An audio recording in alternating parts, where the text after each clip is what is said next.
Subhanallah. Baik, kita mulakan majlis dengan Ummul Kitab Al-Fatihah. A'udzubillahi minasyaitonirrajim. Bismillahirrahmanirrahim. Alhamdulillahirabbil alamin, arrahmanirrahim, maliki yaumiddin, iyyaka na'budu wa iyyaka nasta'in. Ihdinas siratal mustaqim, siratal ladzina an'amta 'alaihim ghairil maghdubi 'alaihim waladdallin. Amin. Amin amin ya rabbal alamin. A'udzubillahi minasyaitonir rajim. Bismillahirrahmanirrahim. Assalamualaikum warahmatullahi wabarakatuh. Alhamdulillah, alhamdulillahi rabbil alamin, wa bihi nasta'in, wa afdhalus salah wa atamut taslim ala sayyidina wa habibina wa syafi'ina wa dhuhrina wa maulana Muhammad. Qala rabbi shrah li sadri wa yassir li amri wa hlul 'uqdatam min lisani yafqahu qawli amma ba'd. Alhamdulillah, segala puji bagi Allah. InsyaAllah hari ini kita tengok hadis kita dengan kitab Nuzhatul Muttaqin, Syarah Riyadhus Salihin. Kita sampai ke muka surat 263 dengan hadis yang pertama daripada bab ini kan. Bab yang kita bincangkan ni adalah bab yakin dan tawakal kan. Jadi sebelum ni kita tengok ayat Quran dan habis ayat Quran kita tengok hadis ni pula kan.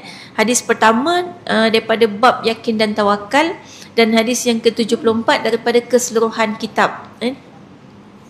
Baik, hadisnya kita tengok dulu. Wa ammal ahadithu afal awal an ibni Abbas radhiyallahu anhu qala Rasulullah sallallahu alaihi wasallam uridat alayya al-umam fara'aitu an-nabiyya wa ma'ahu ruhayb wan nabiyya wa ma'ahu rajul wa rajulan wan nabiyya laysa ma'ahu ahad idh rufi'a li sawadun 'azim fadhanantu annahum ummati faqila li hadha Musa wa qaumuhu walakin انظر إلى الأفق الآخر فإذا سواد عظيم فقيل لي هذه أمتك ومعهم 70,000 يدخلون الجنة بغير حساب ولا عذاب ثم نهض فدخل منزله فخاص الناس في أولئك الذين يدخلون الجنة بلا حساب ولا عذاب فقال بعضهم فلعلهم الذين صحبوا رسول الله صلى الله عليه وسلم وقال بعضهم فلعلهم الذين ولدوا في الإسلام فلم يشركوا بالله وذكروا أشياء فخرج عليهم رسول الله صلى الله عليه وسلم فقال ما الذي تخوضون فيه فأخبروه فقال هم الذين لا يرقون ولا يسترقون ولا يتطيرون وعلى ربهم يتوكلون فقام عكاشة ابن محصن فقال ادعوا الله أن يجعلني منهم فقال أنت منهم ثم قام رجل آخر فقال ادعوا الله أن يجعلني منهم فقال سبقك بها عكاشة. Muttafaqun alaih. Ruhaib bidhammi ra, maksudnya ruhaib dengan baris depan kan, dibaca baris depan, tasghir rahtin, dia isim tasghir. Nanti kita tengok. Wahum duna asharati anfus wal ufuq an-nahiyah wal janib wa ukasha bi dhammil ain wa tashdidil kaf wa bi takhfifiha wa tashdidu afsah. Berarti dia adapun hadis-hadis pula, maka hadis yang pertama ni sebelum tu saya bacakan bahasa Arab dia supaya kita selalunya kan kita asal dengar bahasa Arab je Quran gitu kan. Semua kita ingat ayat Quran kan. Kalau dengar mukadimah kuliah, kadang-kadang kita ingat hadis. Padahal dia mukadimah tau. Dia bukan doa pun. Kita amin ni. Baguslah amin kan. Tak apa je. Cuma kadang-kadang dia bukan doa. Kalau kita dengar orang cakap Arab je, kita kata tu ayat Quran. Padahal tak semua. Dia bahasa. Arab ni dia bahasa. Jadi kalau kita selalu baca nanti hadis dengan ayat Quran, kita akan dapat bezakan. Ayat Quran ni dia ada dia punya seni dia. Bunyi dia tu beza, tak sama kan. Bila kita selalu baca, kita akan rasa beza. Contoh hadis, kita tak boleh lagukan hadis. Buatlah lagu gana pun dia jadi nasyid je. Ada nasyid kan ambil daripada hadis, tapi dia tak boleh macam jadi tilawah gitu kan. Ada qiraah dia tak dapat jadi macam ada apa kita kata memang nada-nada tilawah tu. Dia tak dapat sebab dia bahasa Arab yang biasa orang ucap, manusia punya ucapan. Kalau Quran dia ayat dia memang daripada Allah kan, kalamullah kan. Baik, jadi tadi kita baca agak panjang, itulah bunyi hadis. Tak sama tak sama dengan Quran. Kalau tak biasa dengar memang akan nampak sama. Ni kita nak biasakan. Jadi mungkin tadi ada yang, kenapa lah Ustazah baca panjang sangat ni, tak payahlah gitu. Kan, yang rasa macam tu rugilah. Jadi kita tak biasa memperdengarkan telinga kita dengan bunyi-bunyi ataupun nada-nada hadis. Dan ni kita nak biasakan. Baik, kita tengok makna dia. Artinya, adapun hadis-hadis pula, maka hadis yang pertama ialah diriwayatkan daripada Ibnu Abbas radhiyallahu anhu bahawa beliau berkata, Rasulullah SAW bersabda. Baik, kita ambil dulu sampai sini. Maksudnya hadis ini diriwayatkan daripada Ibnu Abbas radhiyallahu anhu. Setiap daripada nama yang ada radhiyallahu anhu, maksudnya dia adalah sahabat Nabi yang hidup. Makna sahabat ni apa? Sahabat. Sahabat Nabi dia bukan macam sahabat kita lah. Sahabat kita maknanya BFF kan. Kawan baik kita. Kalau sahabat Nabi dia bukan makna kawan baik. Sahabat Nabi definisi dia ialah orang yang beriman, yang hidup sezaman dengan Nabi dan pernah bertemu dengan Nabi dalam keadaan dia adalah seorang Muslim. Itu sahabat. Jadi ada yang Islam tapi Islam hidup zaman Nabi tapi tak pernah jumpa Nabi, kita tak panggil dia sahabat. Ataupun dia hidup zaman Nabi, jumpa Nabi tapi bukan Islam. Contoh Abu Jahal. Abu Jahal kita tak panggil sahabat sebab dia tak beriman. Ataupun beriman yang ni yang mustahil lah. Jumpa Nabi tapi tak hidup zaman Nabi, itu mustahil. Ada kalau jumpa Nabi maknanya dia hidup zaman Nabi. Baik. Lepas tu kan ada generasi lepas tu. Generasi lepas tu nama dia tabi'in. Kalau tabi'in pula golongan yang hidup pada zaman sahabat. Masa tu Nabi dah wafat. Jadi dia baru hidup zaman sahabat dalam keadaan dia Islam. Dan dia biasa bertemu dengan sahabat. Ni kita panggil tabi'in. Jadi dalam Islam ni dia punya hierarki ni. Apa pentingnya ada hierarki ni? Sinilah kita akan tengok macam mana satu hadis tu akan dapat status. Berdasarkan kita nak tengok, misal katalah kita dah dapat nama kan, satu hadis diriwayatkan oleh seorang sahabat, nama seorang sahabat. Tiba-tiba yang riwayatkan daripada Ibnu Abbas, contoh sahabat tu nama Ibnu Abbas kan. Tiba-tiba yang ambil hadis daripada Ibnu Abbas tu, nama dia tu bukan tabi'in. Dia bukan golongan tabi'in. Dia misalnya tabi'in, generasi lepas daripada tu lagi. Maksudnya hadis ni tertinggal satu nama. Kita boleh tahu. Tu kan sistem keilmuan tu tak ada kat tempat lain. Tu ada dalam sistem keilmuan Islam. Cuba kita hari ni contohlah kan. Berita tentang apa sekarang yang heboh-heboh sikit kat Malaysia. Banjir tak ada. Banjir tak ada sekarang. Taufan tu puting beliung tak ada. Tanah runtuh tak ada. Tengah tak ada viral apa. Viral masakan je belaka sebab nak buka puasa Apa laut ikan ni ikan bandaraya. Contoh kan. Cerita ikan bandaraya. Baik. Orang duk tangkap dia kata dia musnahkan alam semua kan. Baik. Kita dapat cerita tu dari mana? Biasa sekarang TikTok, YouTube, social media kan, Facebook. Itu kalau dalam Islam dia tak sikah. Berita macam tu kita tak boleh ambil sebiji-sebiji. Sebab kalaulah media sosial tu jadi manusia, apa status dia? Sama ada dia tu Muslim, mukmin, munafik, kafir atau fasik. Kalau dia manusia. Sekarang dia bukan manusia, tapi kalau dia manusia. Baik, kalau kata dia Muslim, tak valid sebab dia ucap syahadah tapi dia mensyirikkan Allah juga. Kan? Sebab di media sosial tu semua agama dia okey-okey je belaka. Tak boleh. Kan? Islam tak boleh macam tu. Baik, Muslim bukan, mukmin pun taklah. Kalau bukan Muslim confirm dah bukan mukmin. Baik, kalau kata dia kafir, tak juga sebab dia pandai ucap kalimah syahadah. Kan? Kadang-kadang ChatGPT pun pandai. Kita suruh dia syahadah, dia syahadah. Kan? Jadi maknanya kafir pun bukan, Islam pun bukan, sebab dua-dua dia ambil. Baik, kalau kita kata fasik, fasik ialah orang yang melakukan dosa kecil secara berpanjangan tanpa bertaubat. Yang tu boleh. Kalau dia manusia, ya, dia sentiasa berdosa, tapi masalahnya bukan hanya dosa kecil, dosa besar pun dia buat. Kan ada belaka dalam tu kan. Dosa besar ke kecil ke semua dia buat. Dosa besar tu syirik kan. Dia syirik kalau dia manusia. Sebab dia mengaku semua Tuhan, tak boleh. Kan? Jadi maknanya satu lagi munafik. Kalau munafik dalam dua muka tak kot. Sebab dia biasa orang dalam dua muka ni dia ada kepentingan. Media sosial dia tak ada kepentingan sebab dia bukan manusia. Manusia yang buat dia yang berkepentingan. Manusia tu yang mungkin munafik. Tapi kalau media sosialnya tak. Baik, sekarang daripada 5 tadi tu kita dapat status tadi, kemungkinan paling boleh fasik. Baik, orang kalau manusia fasik, berita yang dia bawa statusnya apa? Ditolak. Kalau dia jadi saksi, tak boleh jadi saksi. Saksi dia tidak diterima. Kalau dia lelaki nak jadi wali pada anak perempuan dia nikah, kewalian dia boleh dipertikai. Tu status orang fasik. Jadi kalau kita ni, hidup kita ni buat dosa biasa je. Macam santai je dosa, timbun-timbun tak pernah taubat. Siap rasa, apalah dosaku. Tu kan. Siap rasa tak berdosa lagi. Padahal dosa tiap-tiap hari tu. Mengumpat rasa tak berdosa. Bergosip-gosip pasal orang rasa tak berdosa, kan? Pandang-pandang yang bukan mahram rasa tak berdosa. Tengok drama, sinetron, telenovela yang bukan aurat rasa tak berdosa. Tu padahal tu semua dosa-dosa tu.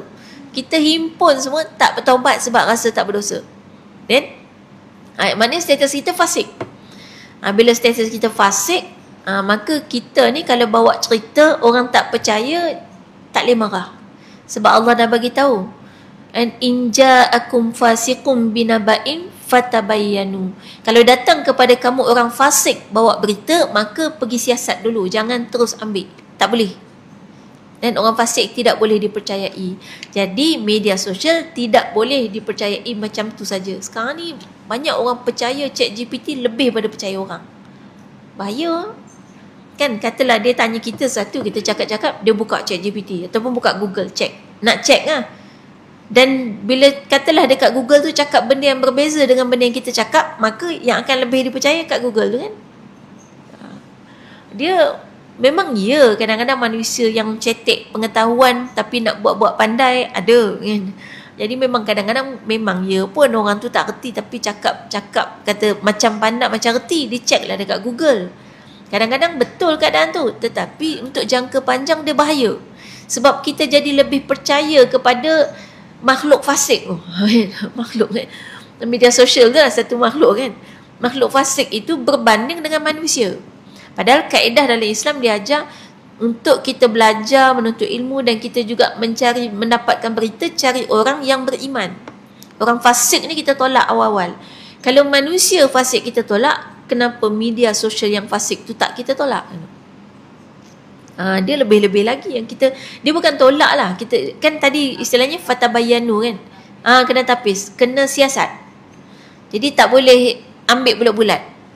Jadi macam mana kaedah guna media sosial ni? Kaedah nak ambil maklumat dari dia tu macam mana? Baik. Dalam bab ilmu agama lah secara khusus kan, kita ambil dalam bab ilmu agama.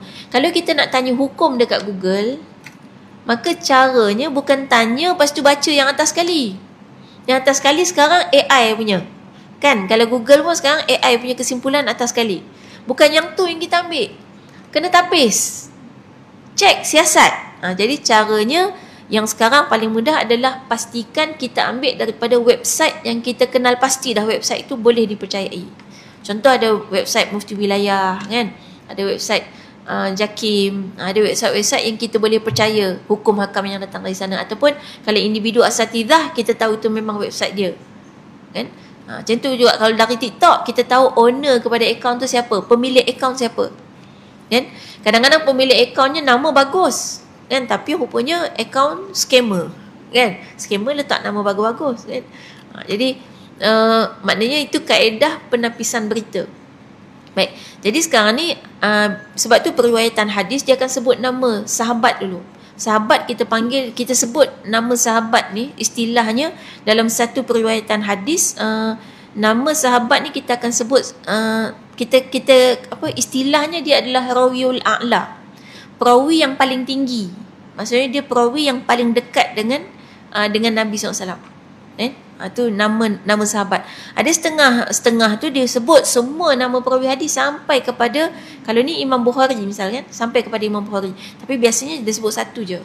Dia sebut nama sahabat, tu yang paling penting untuk bagi tahu hadis ini ada sambungan periwayatan sampai kat kita. Jadi tadi kalau kita dapat berita, misalnya berita pasal ikan bandaraya, okay, dapat kat media sosial, memang kena siasat. Cara siasat macam mana? Cari berita yang rantaian dia bersambung, dan mesti bersambung di antara orang yang mukmin dengan mukmin, siqah dengan siqah. Maksudnya lapisan pertama yang cerita pasal ikan tu siapa dia? Orang yang misalnya dia sendiri pergi tangkap ikan tu, kan, berdepan betul-betul. Okay. Lepas tu nak ambil cerita dari siapa? Dari orang yang berjumpa dengan orang yang tangkap ikan tu. Tu kaedah dia sepatutnya, kan? Sepatutnya. Lepas tu katalah orang tu pun kita tak kenal juga. Lapisan ketiga, orang yang berjumpa dengan orang yang jumpa dengan orang yang tangkap ikan. Panjang. Kalau perlu sampai 10 lapisan, 10 lah. Tapi semua kena bersambung-sambung-sambung. Itu kita panggil sambung riwayat. Dan hadis syarat dia wajib sambung riwayat. Kalau tiba-tiba ada satu nama, dicek latar belakang dia, orang ni rupanya tak pernah kenal pun orang tu, tapi dikatakan dia ambil cerita daripada orang tu, maka hadis tu ditolak. Jadi bukan senang-senang nak letak status hadis sahih. Kan? Hadis nak dhaif kan senang. Nak sahih hasan susah. Sebab kalau asal tak ada satu nama dah boleh letak dhaif. Padahal kadang-kadang tak ada satu nama tu pasal tertinggal cetak. Bukannya tak ada betul pun, siasat-siasat balik ada. Jadi tu kaedah periwayatan hadis. Jadi kalau dalam buku ulum hadis ni ada tu susunan, saya ambil satulah hadis aziz ni yang kita sebut pasal tabi'in tadi, muka surat 104.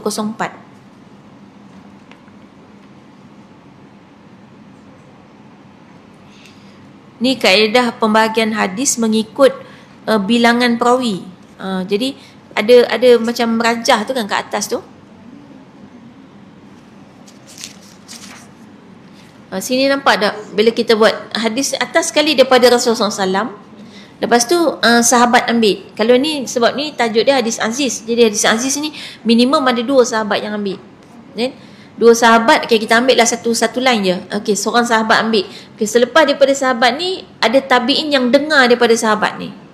Lepas tu lapisan bawah pada tabi'in ialah tabi'in. Setiap seorang daripada tabi'in ni didengar oleh 2 lagi tabi'in yang lain. Lepas tu lepas tabi'in barulah sampai kepada Bukhari dan Muslim. Ni lapisan dia, wajib. Kalau tiba-tiba ada nama katanya tabi'in, tapi rupa-rupanya didapati dia ni memang hidup sezaman dengan tabi'in, tapi duduk negara lain, tak pernah berjumpa.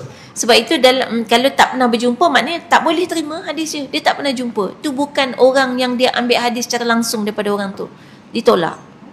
Tak boleh. Dan sebab itulah untuk ulama-ulama, dia punya biodata, ulama-ulama hadis ni antaranya ulama-ulama yang dulu-dululah kan, yang kita sekarang tak sangat dah. Antara biodata paling penting dia ialah list negara mana dia pernah pergi. Kita tak perlu sekarang, sebab siapa pernah pergi overseas buat apa? Kita tanya, yang pernah pergi overseas buat apa kat overseas?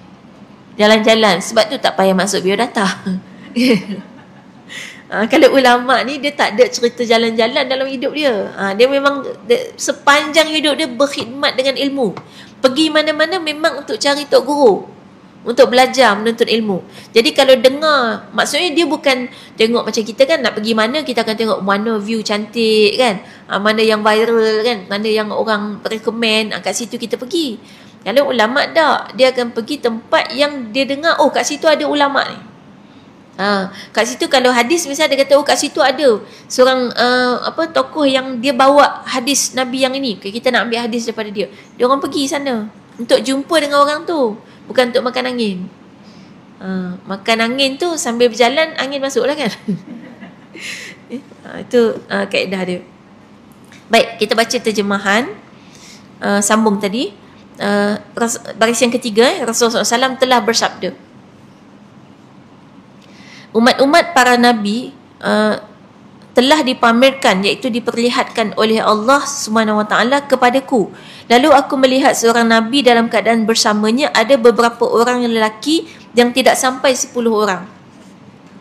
Aku juga melihat seorang Nabi dalam keadaan bersamanya ada seorang dan 2 orang lelaki sahaja, dan seorang Nabi pula dalam keadaan tiada sesiapa pun bersamanya. Tiba-tiba diangkatkan, iaitu dipamerkan kepadaku satu kumpulan besar manusia. Lantas aku menyangka bahawa mereka umatku. Lalu dikatakan kepadaku, ini Nabi Musa dan kaumnya. Tetapi lihatlah ke arah yang lain. Aku pun melihat ke arah yang lain, tiba-tiba kelihatan satu kumpulan besar manusia yang lebih ramai daripada kumpulan tadi. Lalu dikatakan kepadaku, inilah umatmu. Bersama mereka ada 70,000 orang yang akan masuk syurga tanpa hisab dan tanpa azab. Kemudian baginda bangkit, lalu masuk ke dalam rumah baginda. Orang ramai pun bercakap-cakap dan berbahas sesama mereka tentang golongan yang akan masuk syurga tanpa hisab dan tanpa azab tersebut. Sebahagian mereka berkata, boleh jadi mereka itu orang yang menjadi sahabat Rasulullah SAW. Sebahagian yang lain pula berkata, boleh jadi mereka itu orang yang dilahirkan dalam Islam, lalu tidak pernah mempersekutukan sesuatu dengan Allah. Mereka juga menyebut beberapa perkara yang lain lagi. Ketika mereka sedang sibuk bercakap dan berbahas sesama mereka, Rasulullah SAW keluar kepada mereka seraya bersabda, apakah perkara yang kamu sedang bercakap dan berbahas sesama kamu mengenainya? Mereka pun memberitahu kepada baginda, lalu baginda bersabda, mereka ialah orang yang tidak menjampi, tidak minta dijampikan, tidak percaya dengan yang sial, dan hanya kepada Tuhan mereka semata-mata mereka bertawakal dan bergantung sepenuhnya dalam segala perkara. Lantas Uqashah bin Mihsan radhiyallahu anhu bangun seraya berkata, berdoalah kepada Allah agar ia menjadikan aku salah seorang daripada mereka. Baginda pun bersabda, kamu salah seorang daripada mereka.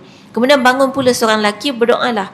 Dia kata, berdoalah kepada Allah agar ia menjadikan aku salah seorang daripada mereka, pintanya. Kemudian Nabi jawab, kamu telah didahului oleh Uqashah dengan kelebihan tersebut. Balas baginda kepadanya. Baik, muttafaq alaih. Perkataan ar-ruhayt ialah tasghir bagi perkataan rahtun dengan makna beberapa orang lelaki, tidak sampai 10 orang.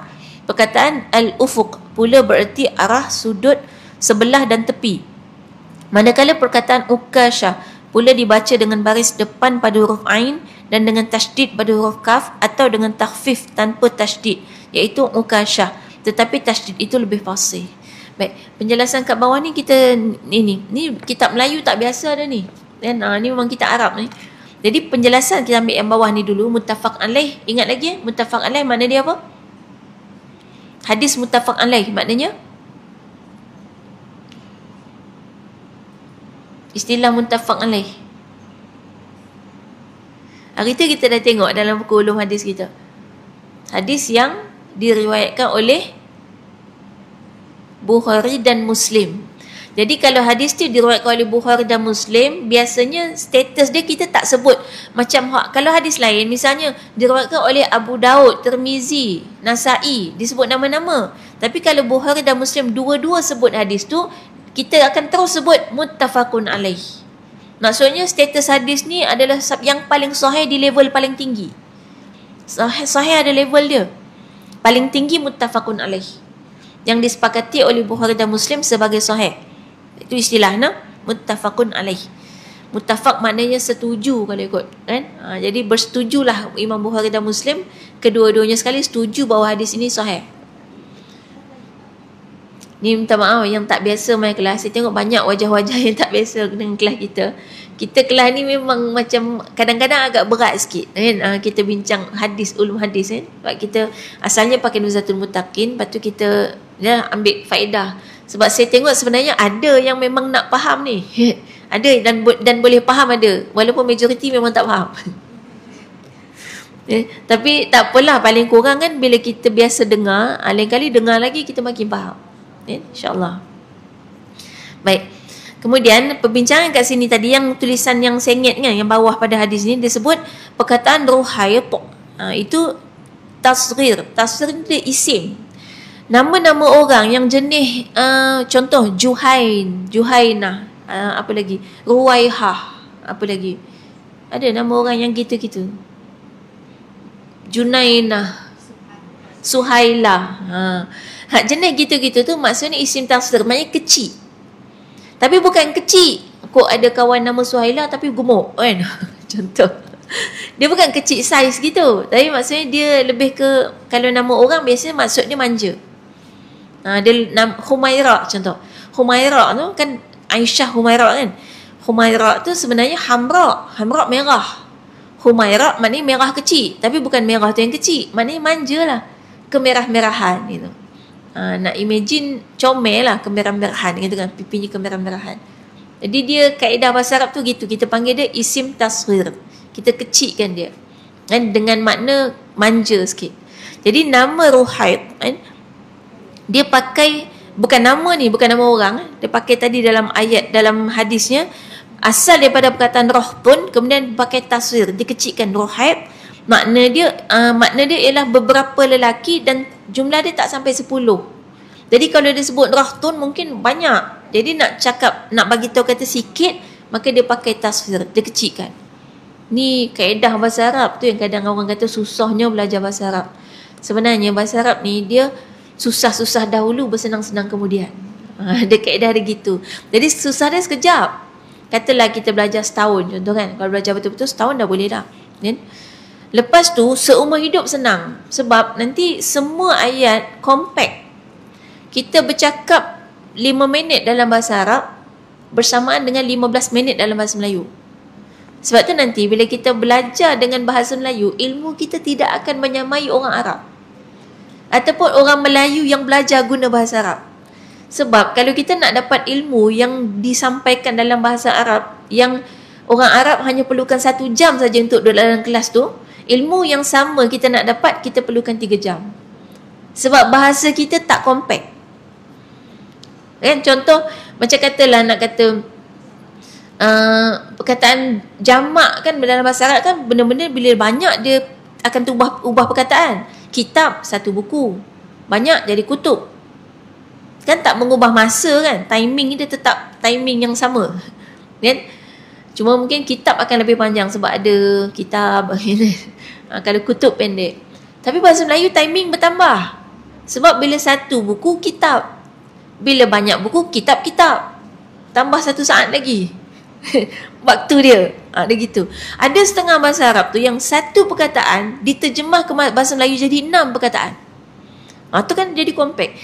Jadi kita kena faham gini, setiap satu yang nak dikompakkan tu, itu perlu kepada sistem. Dia bukan main compact macam tu je, dia sistem lah. Macam mana cara dia supaya kita dapat faham maksud dia. Kan?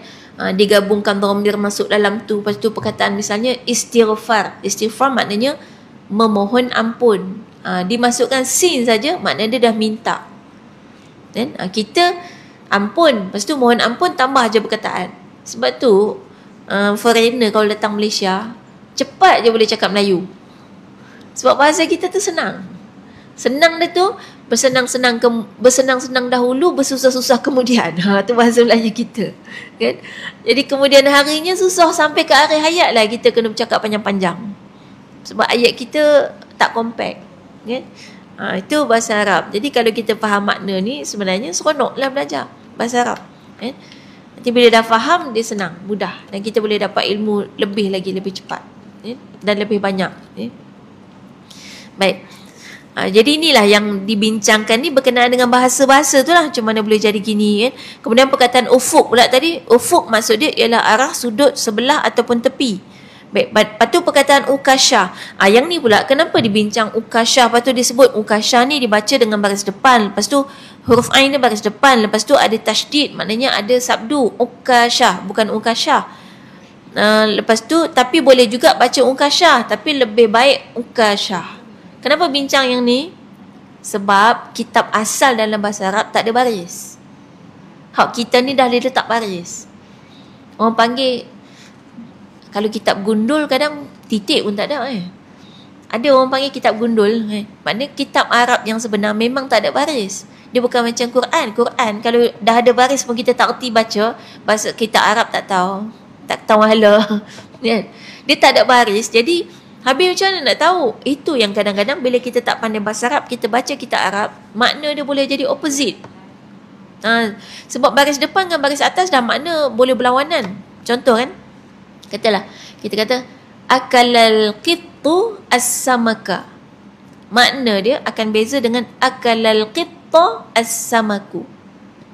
Beza mula-mula yang pertama qittu kita letak baris atas, yang kedua kita letak qittu baris depan. Apa akan beza makna dia? Ayat sama, baris je beza. Yang pertama akalal qittu as-samaku. Maksudnya ikan makan kucing. Yang kedua akalal qittu as-samaka. Barulah maksud dia kucing makan ikan. Salah letak baris, kita pun terkejut. What? Ikan makan kucing? Ini ikan apa ni? Rupanya kita yang salah baca. Sebab tu ayat Quran kadang kalau kita salah baca baris dia jadi gitu. Berlawanan makna dia. Jadi itu kaedah bahasa Arab yang memang kalau dalam kitab asal memang tak ada baris. Jadi sebab bila tak ada baris, maka misalnya kalau nama khas macam ni Ukasyah kan nama orang. Itu kita memang tak reti letak baris sendiri sebab tak ada i'rab, melainkan kita tahu nama orang tu sebenarnya apa. Sebab tu dibahaskan kat sini. Jadi nama dia kena baca dengan ada sabdu di huruf kaf. Jadi Ukasyah. Tapi ada yang pendapat yang kata baca Ukasyah pun tak apa, tak payah ada sabdu. Cuma nanti dalam banyak-banyak perbahasan dia kata yang terbaik ada sabdu. Sebab tu dia bahas. Bahasa Melayu kita tak pernah ada perbahasan macam tu. Tak ada eja nama apa, Quratul Ain. Lepas tu tiba-tiba I dibaca dengan E. Macam tu. Tak perlu pun. Sebab semua orang dah maklum memang macam tu. Dan tak ada baris atas bawah depan. Itu tujuan perbahasan ni. Kalau kita faham. Baik. Kita tengok pada takhrij dulu. Maknanya hadis ni dikeluarkan hadis muka surat 265. Hadis ini diriwayatkan oleh Al-Bukhari dalam kitab Perubatan. Bab orang yang menggunakan besi panas untuk menyembuhkan luka atau lain-lain pada dirinya atau pada orang lain. Manakala Muslim pula meriwayatkan hadis ini dalam kitab Iman. Bab dalil kemasukan beberapa golongan orang Islam ke dalam syurga tanpa hisab. Baik, kita dah pernah sebut apa pentingnya dia sebut kitab dan bab. Kitab dan bab. Kan tadi kita baca tu maknanya dalam Bukhari dia masuk dalam kitab apa, bab apa. Kenapa kena sebut benda ni? Ingat lagi? Susah nak jawab sebab panjang jawapan dia. Macam nak pendekkan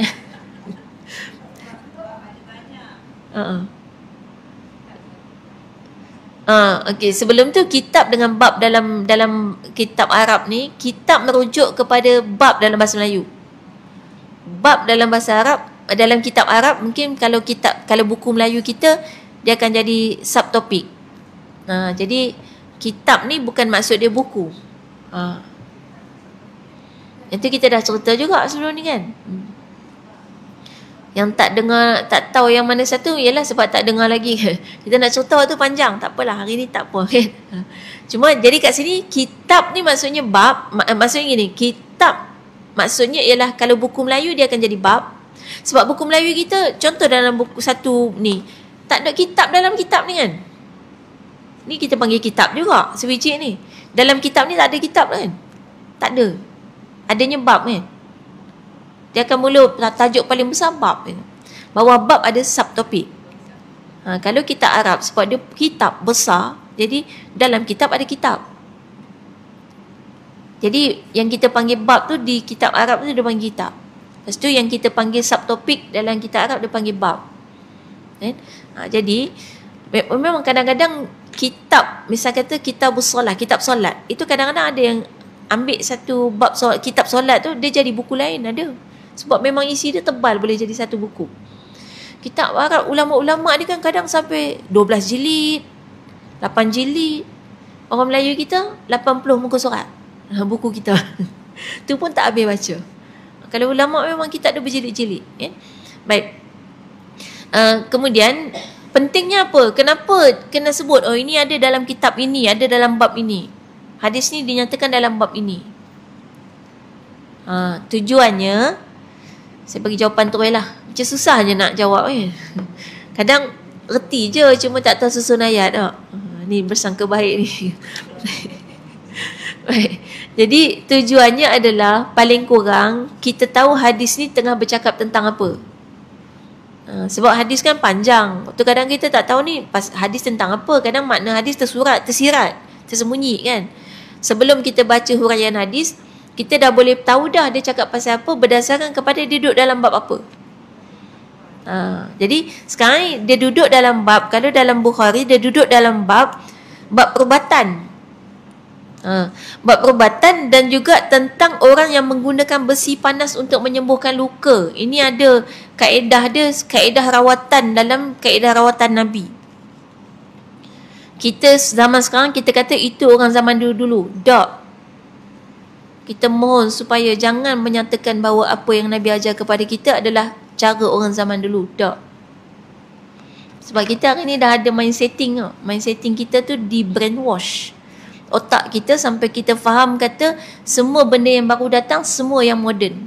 Yang lama tu maknanya tradisional. Yang dulu-dulu. Padahal tak, Islam tak ajar macam tu. Islam selalu ajar kita untuk memilih mana yang terbaik. Tak kira dulu punya ke, sekarang punya ke, lama ke, baru ke, dia tak ada cerita moden, baru, canggih, tak ada. Kita kata dunia semakin canggih. Tak, Quran tak pernah kata dunia makin canggih. Quran kata dunia makin hancur. Tu ada. Allah bagi tahu dunia makin hancur. Dan kalau kita kata bangunan sekarang bangunan-bangunan moden kan ada design moden ni, bangunan moden. Kita kata rumah batu ni moden, rumah kayu tradisional. Tak. Tahu tak rumah batu sebenarnya lagi lama pada rumah kayu? Rumah batu ni zaman Byzantine, kerajaan Byzantine tu dekat Eropah tu. Itu batu belaka bangunan dia. Cuma di tempat kita dia baru sampai lah. Tapi dia bukan baru. Dia lagi lama daripada kayu kita. Maknanya dan manusia mula-mula wujud di dunia, Allah dah sediakan rumah yang terdiri daripada gua-gua batu. Memang rumah batu ni yang paling lama. Tapi kita di Islam tak permasalahkan yang mana lama mana baru kan. Yang penting yang mana baik. Cuma kita ni yang di brainwash, akhirnya main setting kita asalkan baru dia baik. Padahal tak no.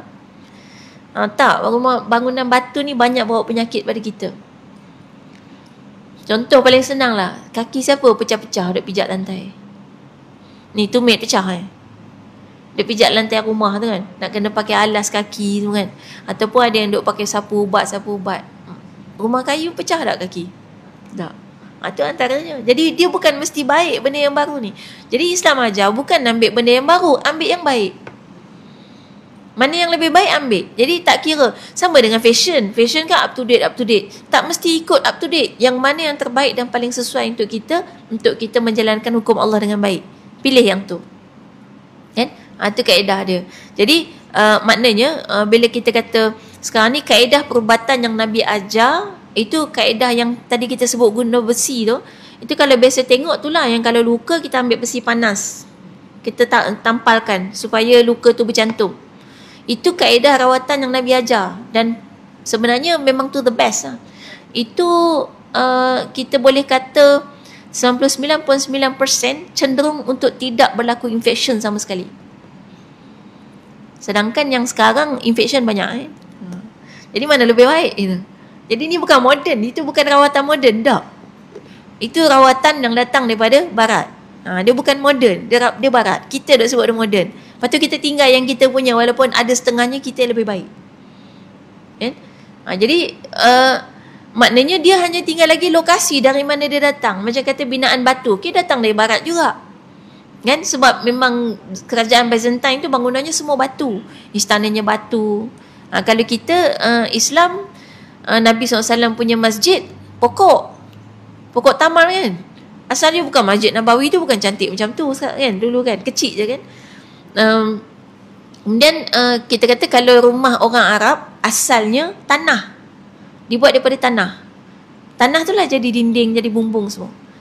Itu bila rumah daripada tanah, dia tak payah pakai aircon. Dia sejuk juga. Sama macam kita rumah kayu dulu sejuk kan, tak payah pakai kipas. Dan kipas aircon memang confirm tak payah. Kipas tu ada juga yang pakai. Dulu kita pakai kipas tu kan. Maknanya kalau kipas tu maknanya sekali-sekala kita pakai, bukan sentiasa. Sekarang bila ada yang ni sentiasa kat rumah tu, nyemanjang. Ada orang tak ada orang dia jalan.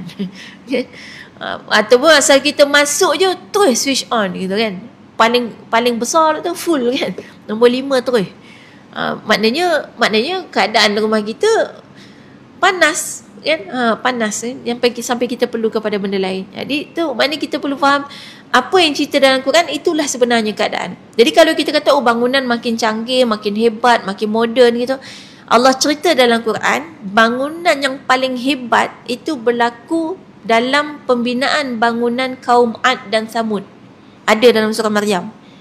Kaum Ad dan Samud tahu kan, kaum yang telah dimusnahkan, dihancurkan kan, disebabkan keingkaran dia kepada Allah. Tu Allah bagi tahu mereka punya binaan-binaan yang sangat luar biasa, mengalahkan kamu, cerita dalam tu. Maksudnya dulu lebih canggih daripada kita punya binaan sebenarnya, tapi kita dah di brainwash sampai kita fikir sekarang ni canggih, makin lama makin canggih.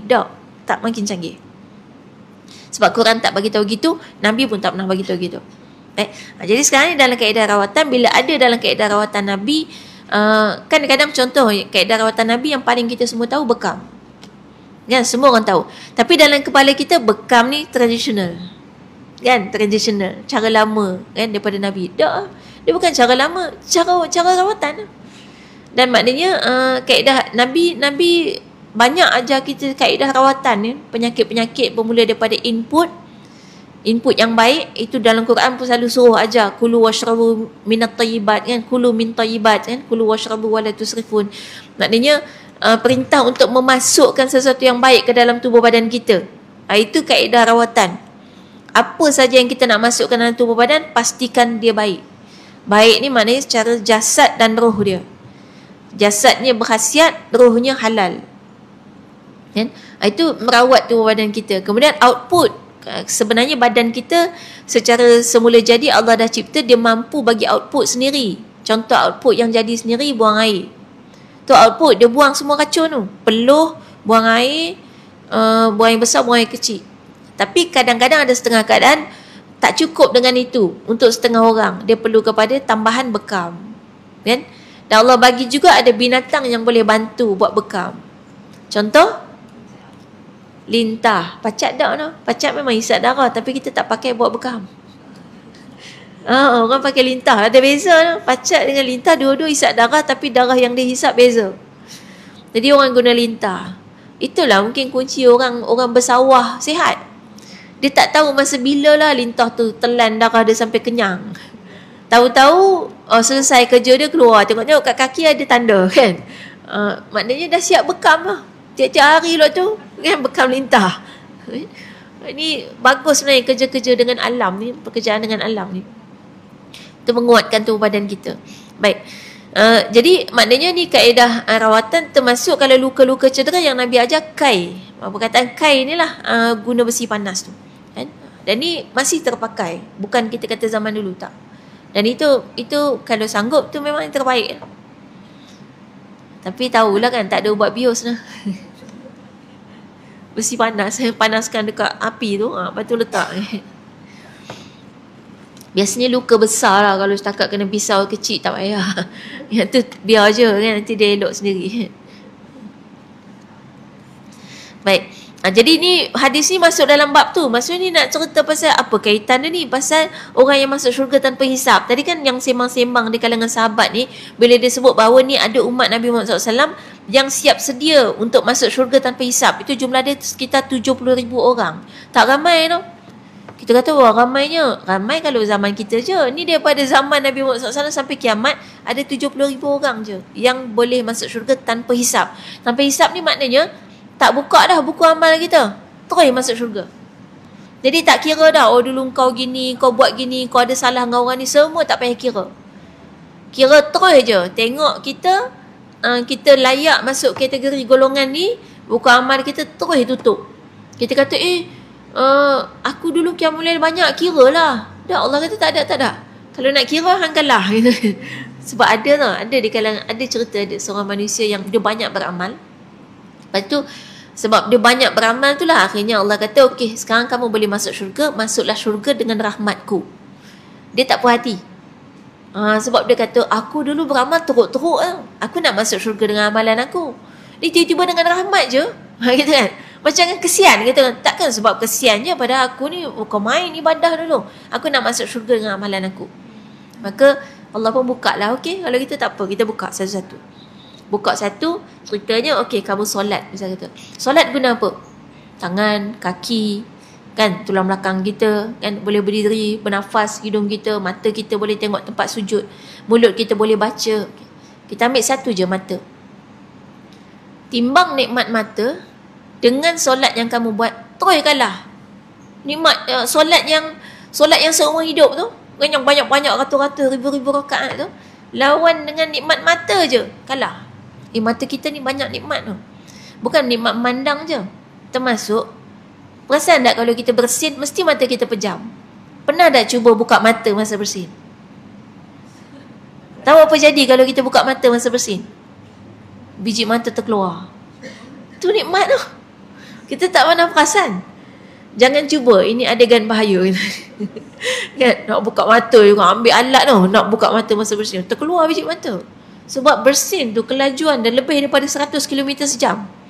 Kelajuan kita bersin tu. Kelajuan apanya? Udah akan keluar kita. Apa yang keluar tu kan? Hacam tu, itu lebih daripada 100 km sejam. Kalau diukur. Dan itu memang kalau kita buka mata kita, terkeluar biji mata. Itu nikmat. Jadi Allah bagi, macam mana boleh bersin tu kan, kita tak tahu bila tiba-tiba hacam gitu kan. Auto mata kita terus tutup. Kalau tiba-tiba kelopak mata kita tak ada sensor ke, hilang ke kan, ataupun jadi keras ke apa, tak boleh tutup mata, biji mata kita terkeluar, terus buta. Sekali bersin, buta terus. Dan itu biasa dengar ke jadi? Hampir tak ada lah kan berlaku kan. Mungkin kita tak pernah dengar, tak tahu kod memang ada. Tapi memang kita kata maknanya majoriti kita selamat dengan nikmat mata dan kelopak mata yang Allah bagi. Tiba-tiba kelopak mata yang nikmat tu lah yang diconteng-conteng dengan hijau, pink. Sekarang siap letak bulan bintang lagi kat kelopak mata. Ada kan lilak-lilak macam. Kelopak mata tu nikmat besar Allah bagi pada kita.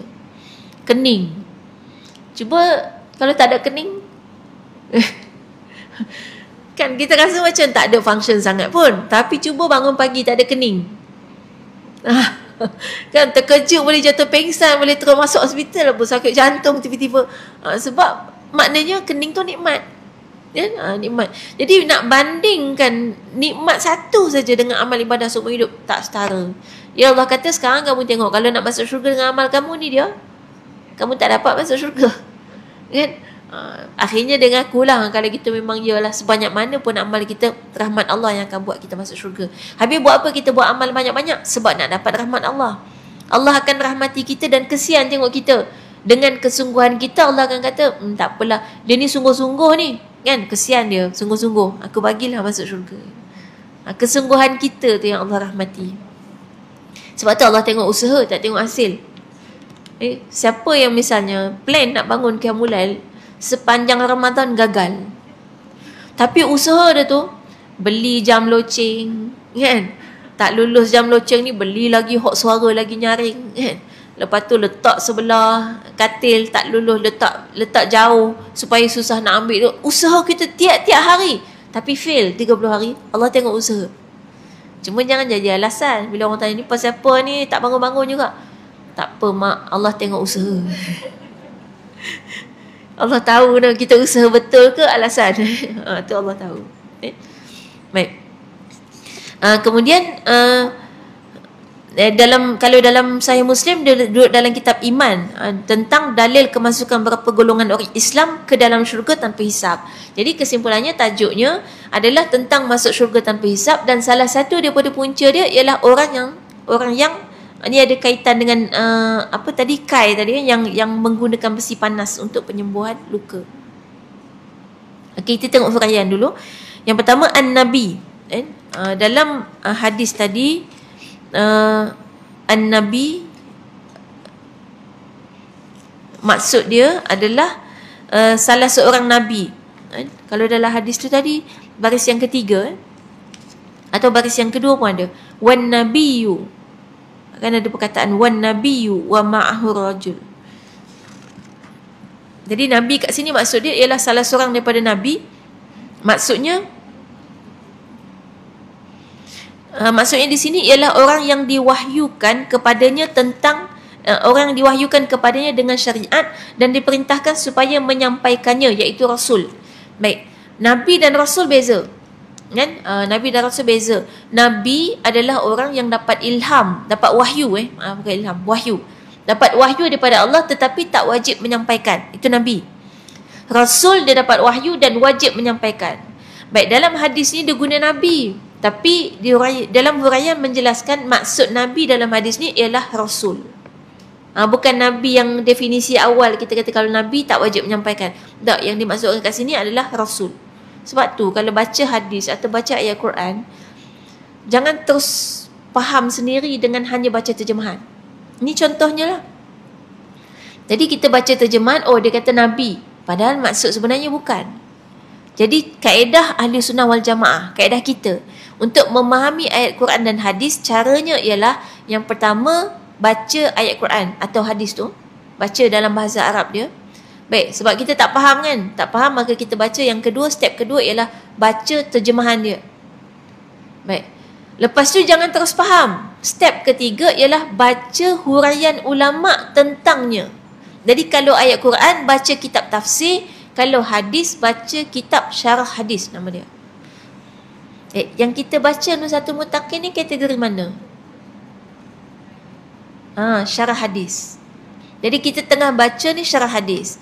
Baik, saya yang tengah baca syarah hadis. Hak dengar ni bukan level tu lagi, di bawah tu lagi. Tengah mendengar huraian kepada syarah hadis. Jadi yang boleh menghuraikan daripada syarah hadis adalah orang yang memang memahami kitab, gitu kan. Maknanya kita, sebab dia dalam kitab-kitab agama, dalam kitab-kitab ulama ni dia ada istilah-istilah. Dia macam lebih kurang macam doktor lah. Kalau doktor baca buku medik, dia faham. Kita baca buku medik, pening kepala kan. Apa pun tak tahu, istilah dia semua kan. Banyak istilah-istilah dia. Jadi tu maknanya label kita adalah kita memahami daripada penjelasan tentang syarah. Jadi tak boleh, kalau Quran kan kita kadang biasa baca ayat Quran, baca terjemahan terus faham. Bahaya tu. Sebab masa tu yang kita tengah buat tafsir tu, masa tu mufassir ada, ahli tafsir ada dia punya kriteria ilmu. Bukan semua orang boleh. Kita tengah jadi ahli tafsir masa tu. Ahli tafsir tak bertauliah. Dan nanti bila salah faham, dosa. Itu ada dulu Kasim Ahmad kat Malaysia, dah meninggal kan. Itu dia kan anti hadis, ataupun kita sebut dia memang tak terima hadis. Jadi ayat Quran tu dia tafsir sendiri. Sebab hadis kan salah satu tu peranan hadis ialah mentafsirkan Quran. Dia kata hadis ni macam-macam lah. Orientalis kan ada dakwaan tentang hadis, dia tak terima hadis kan. Dia pun kata hadis tak boleh pakai. Jadi tafsir ayat Quran pakai apa? Dia kata baca Quran tu faham lah. Jadi dia faham sendiri. Dan akhirnya sesat. Yang tu memang disahkan sesat. Jadi kita berani sebut lah kan. Memang JAKIM dah pergi semua, memang sah sesat. Jadi tu maknanya bila kita membaca hadis atau ayat Quran tanpa kita baca huraian daripada ulama. Baik, jadi itu maksud Nabi kat sini. Kita tengok sikit footnote. Footnote muka surat 264, nota kaki. Nota kaki nombor satu ni tahu kan, yang biasa dengan akademik cara tengok nota kaki tahu kan. Yang tak biasa maknanya kita bagi tahu gini, nombor satu kat bawah garisan tu, maknanya dia tengah menjelaskan nombor satu di atas garisan tu. Ada nombor satu kurungan kan. Jadi maknanya kat atas tu ayat dia ialah mereka ialah orang yang tidak menjampi, tidak minta dijampikan. Baik, ini dijelaskan kat bawah. Penjelasannya ialah para ulama berbeza pendapat mengenai maksud tidak menjampi dan tidak minta dijampikan ini. Menurut Imam An-Nawawi, Al-Qurtubi, Al-Khattabi dan lain-lain, maksudnya ialah mereka langsung tidak berubat dengan jampi atau lain-lain kerana bertawakal sepenuhnya kepada Allah serta benar-benar redha dan sabar dengan ujiannya. Ini ialah makam tertinggi bagi orang yang telah mencapai hakikat iman. Adapun perbuatan Nabi yang berubat apabila jatuh sakit, sama ada sekali atau lebih, pula bertujuan untuk menjelaskan kepada umat bahawa perbuatan berubat itu diharuskan dan tidak salah pada syarak. Dan sila rujuk Dalilul Falihin. Dalilul Falihin tu nama kitab. Baik, ini cerita tentang satu golongan yang tak dihisap. yang akan masuk syurga tanpa hisap. Salah satunya ialah orang yang tidak pernah dijampi dan tidak pernah menjampi. Jadi dihuraikan, ulama beza pendapat. Maksud dia siapa golongan ni? Tak pernah ruqyah lah istilahnya, tak pernah meruqyah dan diruqyah. Gitu. Then, jadi maksud dekat sini adalah satu pendapat dia kata maknanya memang orang ni tak pernah jampi atau dijampi, tak pernah ruqyah atau diruqyah. Maksudnya dia punya tawakal tahap tinggi sangat kepada Allah. Dia serahkan betul-betul semuanya kepada Allah. Tak payah berangan nak jadi yang tu. Maksudnya sebab dia gini, tahap tinggi ni dia bukannya kita buat benda ni lepas tu kita dapat tahap tinggi dah. Dia orang tu dah tahap tinggi baru dia jadi macam tu. Dia gitu. Jadi dia bukannya cara dia tak payah buat benda ni nanti naik tahap tinggi lain. Dia ibaratnya macam apa, kalau kata pangkat jawatan kan. Katalah kita kata kata apa? Katalah kita kata okey. Orang naik kereta besar, contoh kan dia naik kereta besar, ini orang pangkat tinggi kita kata. Baik, dalam kondisi tu adakah bermaksud naik kereta besar dapat naik pangkat tinggi? Tak. Tapi biasanya orang tu bila pangkat tinggi dekat bank misalnya kan, okey pangkat tinggi dekat bank, kereta dia besar. Kan dia gitu. Jadi maksudnya yang ni orang tu orang yang tawakal tahap tinggi, maka sifatnya salah satunya ialah dia tidak meruqyah dan diruqyah. Jadi tak payahlah sampai kita tak meruqyah dan diruqyah supaya dapat naik tahap tinggi. Tak, kita bukan tahap tinggi. Gitu. Kan?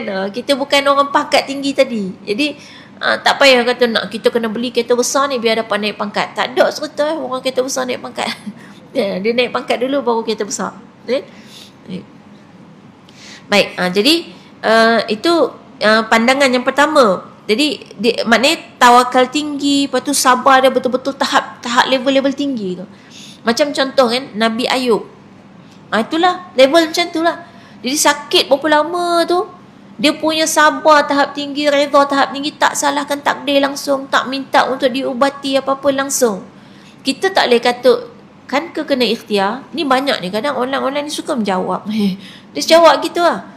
Susah tau ilmu ni. Bila kita dengar je, baru dengar je, kita punya pendapat lain terus kita jawab. Itu apa akan terjadi ialah ilmu tu block, takkan dapat berkembang kat diri kita.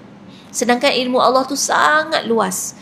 Diumpamakan dengan semua pokok-pokok di dunia ini ditebang jadi pen, air laut, semua air laut yang ada di dunia ni jadi dakwat, dan sampai kering ditambah sekali lagi air lautan jadi dakwat sekali lagi. Tidak habis ilmu Allah ditulis. Kalau seluas itu agak-agak hari ni dengan ilmu yang ada dalam dunia sekarang, itu mencapai tak tahap seluas lautan tu? Tak kan? Maknanya ada banyak lagi kita tak tahu kan? Tiba-tiba ada benda yang kita dah tahu lain, tiba-tiba kita dengar tak sama, terus kita kata itu salah, ini betul.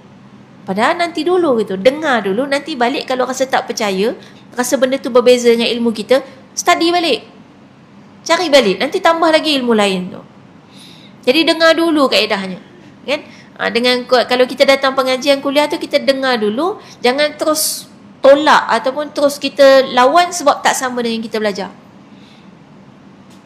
Dia boleh jadi gini, yang kita belajar dulu ilmu A, tiba-tiba yang kita belajar sekarang lain, itu ilmu B. Disebabkan kita, kalau kita kaedahnya betul, kita tak tolak dulu. Sebab A dengan B berbeza, maka balik kita nak cari untuk konon kata mungkin nak sahihkan atau nak pilih yang mana. Tiba-tiba masa tu boleh jadi jumpa ilmu C. Itu kaedah macam mana ilmu berkembang dalam diri kita.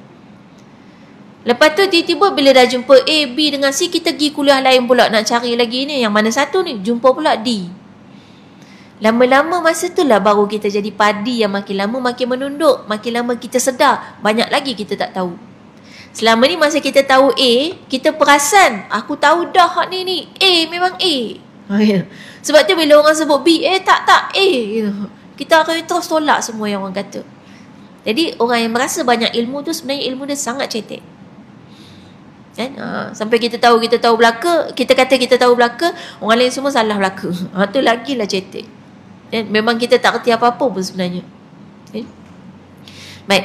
Jadi di sini nak bagi tahu mengenai dengan tahap tawakal, redha dan sabar. Baik. Kemudian ada makam tertinggi ni dalam mencapai iman, dan juga dijelaskan juga Nabi pernah ikhtiar berbat. Jadi adakah Nabi tidak sabar, tak tawakal? Dah tentu tak kan jawapannya kan. Nabi orang yang paling sabar, orang yang paling redha, orang yang paling tawakal tinggi. Tapi kenapa Nabi ikhtiar? Nak bagi tahu bahawa Nabi nak tunjuk kat kita tentang keharusan untuk ikhtiar, untuk pergi ruqyah, apa tu harus. Maknanya kita sedar diri dan mengakui lah kita memang bukan level tinggi. Daripada kita kata tak boleh ruqyah, nanti tak boleh masuk syurga tanpa hisap. Kalau gitu jumpa tak bomoh lah, sebab tak ada dalam hadis. Jadi lain pula kan. Baik.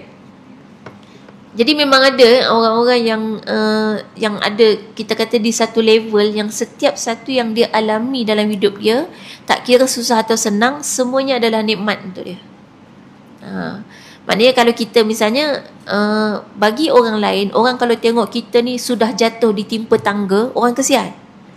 Kita pula bila sudah jatuh ditimpa tangga, kita kata Alhamdulillah. Kalau boleh train pula kan, keren pula timpa kita. Lepas tu bangunan pula timpa kita. Itu tahap lain tu. Sebab tu jangan mudah komplain orang. Kadang kita komplain, awak ni tak boleh gini, kena ikhtiar juga. Kita tak tahu lagi level dia. Boleh jadi level dia sebenarnya dah lebih tinggi daripada kita. Jadi kalau gitu diam je lah. Setiap tengok orang tak sabar, orang nangis-nangis ke, orang ada masalah tak buat apa-apa, terus kita kata, tak apa, dia mungkin di level lebih tinggi dari kita. Tak boleh juga kita. Habis kena buat macam mana? Islam ajar gini, profesional je. Buat apa yang kita tahu, tunaikan apa yang kita belajar, amal apa yang kita, ilmu yang kita ada. Jadi di ilmu kita, kalau dia tu sakit, ilmu kita kata kena ikhtiar, pergi cakap dengan dia suruh ikhtiar. Lepas tu bila dia tak ikhtiar, tak usah duk ngata kat belakang. Sebab kita tak tahu, mungkin dia level lain. Tapi kerja kita nasihatkan dia, boleh jadi dia level bawah. Hok tak reti kata kena ikhtiar. Jadi kerja kita dengan ilmu kita kata kena ikhtiar, kita bagi tahu. Dia cerita dia paling senang belajar daripada kisah Nabi Musa dengan Nabi Khidir. Tugas Nabi Musa bagi tahu hukum syariat, bahawa apa yang Khidir buat salah. Bunuh budak salah kan? Hukum syariat salah. Tugasnya bagi tahu, dia bagi tahu. Sebab itu tugas dia, apalagi sebagai rasul, tanggungjawab besar untuk dia sampaikan. Nabi Khidir buat kerja dia, sebab dia kata, aku di level lain, aku ada ilmu lain yang kau tak tahu, aku terangkan pun kau tak akan faham. Dia pun diam, kan? Dia diam, tapi dia kata lepas ni jangan tanya lagi, kan? Kalau tidak kita tak boleh jalan sekali dah, awak memang tak faham. Jadi maknanya ilmunya lain. Tu cantik hidup kita ni kalau kita tahu hormat ilmu orang, kan? Kita hormat ilmu orang ni, maknanya kita buat apa ilmu kita. Lepas tu bila ada orang buat benda yang bertentangan dengan ilmu kita, kita hormat ilmu dia selagi mana dia buat dengan ilmu. Dia ada hujah dia kenapa dia buat macam tu. Dan ini budaya hidup berilmu, maknanya sentiasa kita ada sebab kenapa kita buat sesuatu. Sebab tu sebab yang ilmiah, bukan nafsu. Kan? Baik. Kemudian di bawah tu pula point yang kedua, kurungan yang kedua ni masih muka surat 264, itu menjelaskan tentang tidak percaya kepada sial. Termasuk orang yang dapat masuk syurga tanpa hisap ialah orang yang tak percaya dengan sial. Dan apa maksud tak percaya dengan sial? Kat bawah ni dijelaskan, pada asalnya kata kerja tatayyara yatatayyaru tatayyuran fahuwa mutayyir, bermakna percaya kepada sial dengan petunjuk burung yang pernah diamalkan oleh orang Arab jahiliah. Apabila hendak melakukan satu perkara penting, mereka pergi menghalau burung yang sedang berada di sarangnya supaya burung itu terbang. Setelah melihat kepada arah terbang burung itu, mereka meneruskan atau membatalkan hajat mereka berdasarkan petunjuk tuah atau sial daripada burung tersebut. Kemudian kata kerja tatayyara tersebut digunakan dengan makna percaya kepada apa sahaja sial, sama ada dengan petunjuk burung, bintang, hari, malam, bulan Safar atau lain-lain. Islam mengharamkan amalan syirik ini kerana segala perkara yang berlaku dengan takdir dan kehendak Allah semata-mata tanpa boleh dilakukan ramalan, tilik nasib, nujum dan sebagainya. Sila rujuk Al-Misbahul Munir, Al-Mu'jamul Wasit, kata dasar tayyara. Wallahu a'lam. Baik. Tayyara ni asal dia burung. Jadi perkataan sial kat sini daripada asal perkataan burung, tatayyur. Orang yang tatayyur takkan dapat masuk syurga tanpa hisab. Maksudnya dia asal ni, dia cerita asal usul kenapa dapat nama tatayyur. Jadi asal ceritanya orang Arab jahiliah dulu dia pakai burung untuk tahu nasib sial tak sial. Jadi siapa yang percaya sial-sial ni, ini memang tak boleh masuk syurga tanpa hisab. Baik, kita tak ambil lah yang Arab jahiliah pakai burung sebab kita tak pakai kan. Kita pakai apa? Gelas pecah.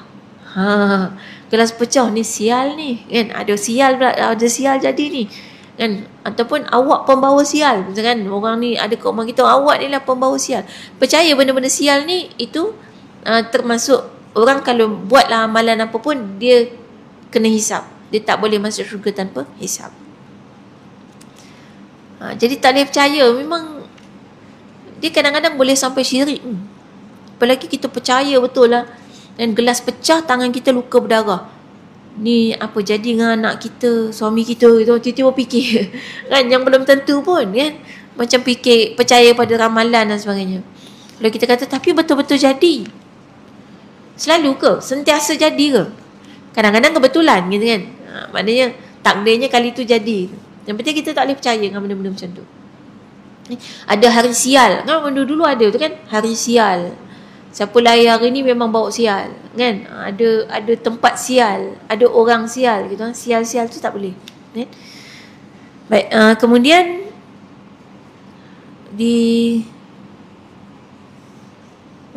kita tengok muka surat 266, penghuraian hadis. Perkataan tadi kita dah tengok Nabi, dan perkataan yang kedua kat sini, Rufi Ali sawadun azim, telah diangkatkan kepadaku satu kumpulan besar manusia, yakni dipamerkan kepadaku orang yang sangat ramai. Ungkapan sawadun nas, iaitu kehitaman manusia, berarti orang awam atau orang ramai. Baik, ini tengok balik dalam hadis Rufi Ali sawadun azim.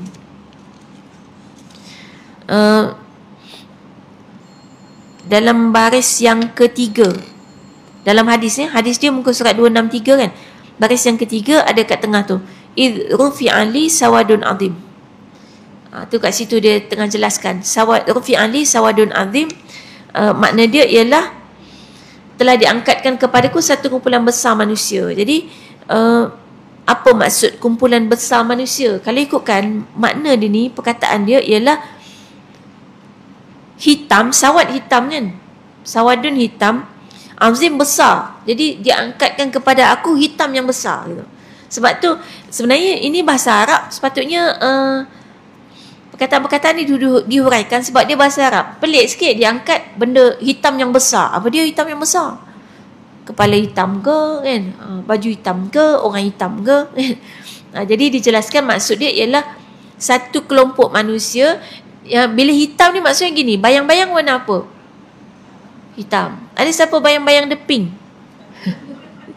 Kadang pakai baju tudung pink, sekop kepala pink, pink luar ke dalam, atas ke bawah, bayang-bayang tetap hitam.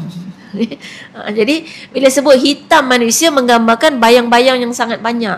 Jadi maknanya banyak. Dan di sini kata bila sebut hitam juga merujuk kepada golongan orang awam. Sebab awamnya bayang-bayang kita hitam. Maknanya manusia secara umumnya bayang-bayang hitam. Kalau tiba-tiba ada bayang-bayang tak hitam, something wrong. Special case. Kan? Itu kena siasat apa masalah dia.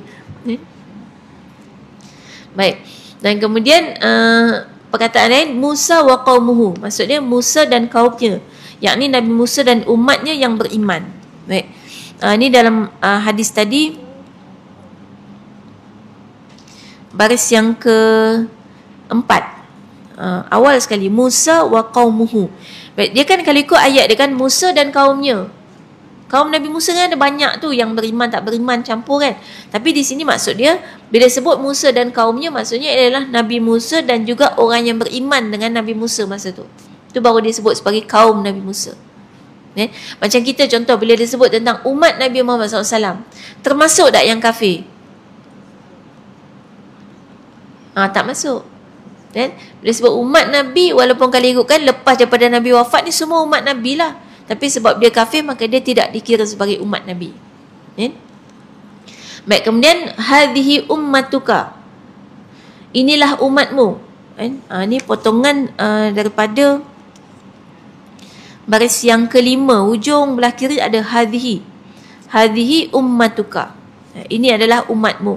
Maksud dia ialah seramai dua kumpulan besar manusia tersebut, iaitu seganda umat Nabi Musa AS.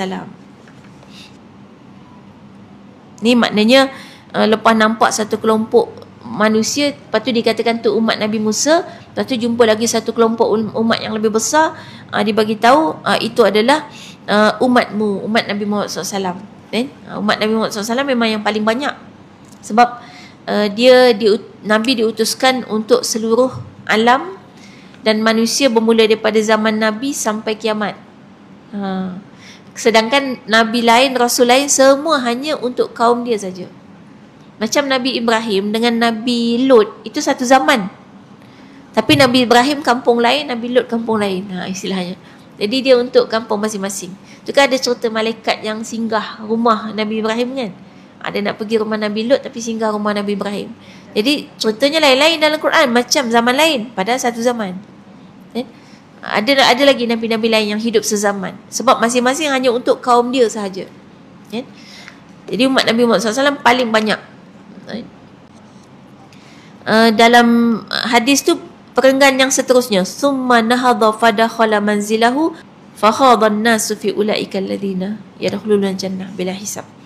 Baik, maknanya khadha maknanya ialah telah bercakap dan berbahas. Dari segi bahasa, ungkapan khadha fil amr berarti dia telah masuk dalam perkara atau urusan itu. Maksudnya di sini ialah percakapan dan berbahas untuk mengetahui siapakah 70,000 orang daripada umat ini yang masuk syurga tanpa hisab.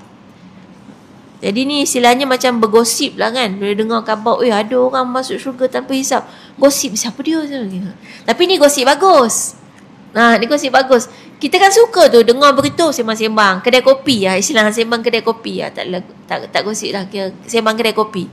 Tapi sembang kedai kopi dia bagus kan. Ni kaum sahabat-sahabat Nabi tu gitu sembang-sembang dia. Kita kan kalau ada orang sembang gini kan, mesti kita kata yang tu sembang kat surau lah. Ni tengah masak kari pap sembang benda pasal kiamat lah, pasal mati lah. Kita nak raya tau esok kan, nak happy. Padahal orang beriman tu memang sembang-sembang dia tu pasal kematian, pasal kiamat, pasal syurga neraka. Itu sembang-sembang kita.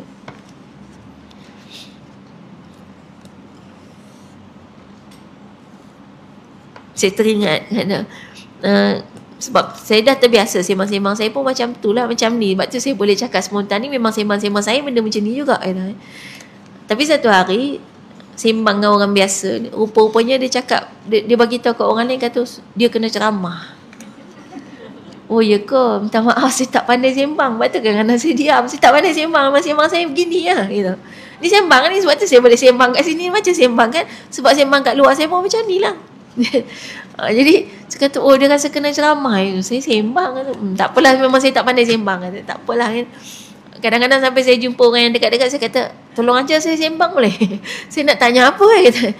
Tak pandai kan. Memang kadang-kadang memang lebih banyak diam. Dah orang anggap ceramah pula dah. Sebenarnya kalau sahabat Nabi memang sembangnya gitu. Kan, jadi tengah-tengah makan tiba-tiba tanya, tengah-tengah buat kerja ni, tengah cangkul kan, masa kan tengah cangkul parit. Sembang dengan Nabi, bukan kata sembang balik kampung bila dah. Sembang Nabi, ya Rasulullah, lepas ni kita dapat kota mana lagi Tu kan sembang masa depan, sembang ilmiah tu. Sahabat Nabi memang gitu sembang dia. Kalau kita nak biasakan budaya ilmu dalam hidup kita, memang itulah sembang kita.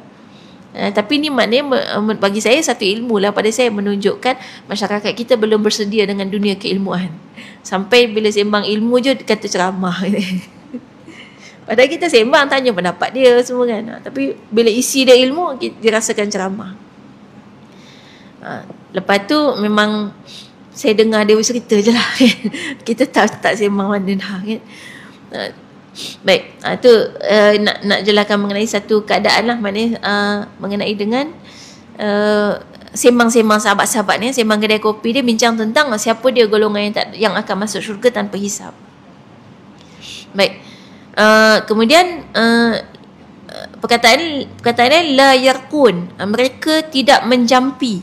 Ini golongan salah satunya yang takkan dihisap adalah golongan yang tidak ruqyah. Kalau tengok perkataan yarqun maknanya ruqyah. Mereka tidak diruqyah.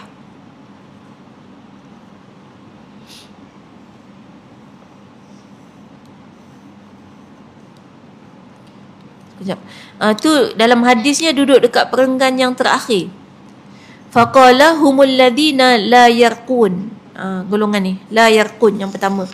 Baik, golongan la yarqun maksudnya mereka tidak menjampi, yakni tidak membaca sesuatu yang dengannya mereka memohon perlindungan Allah Azza wa Jalla daripada kejahatan.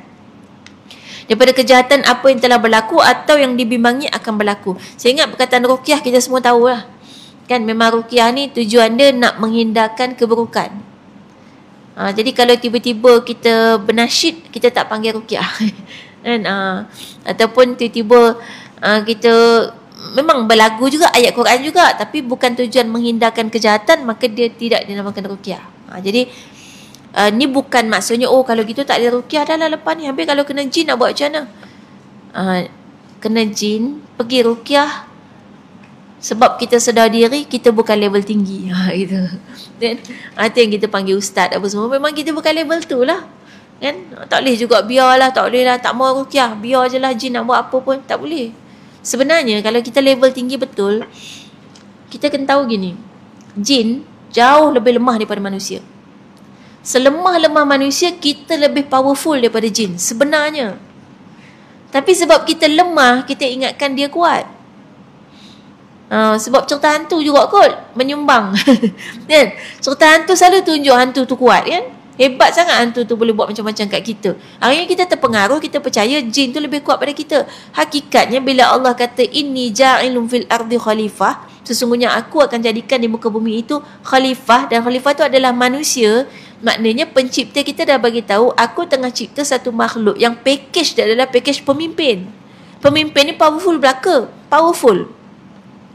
Dan pemimpin tu bila malaikat kata malaikat macam bagi tahu kata kenapa kau nak cipta, seolah macam satu bentuk macam why gitu. Kenapa manusia gitu kan? Padahal manusia ni suka tumpahkan darah.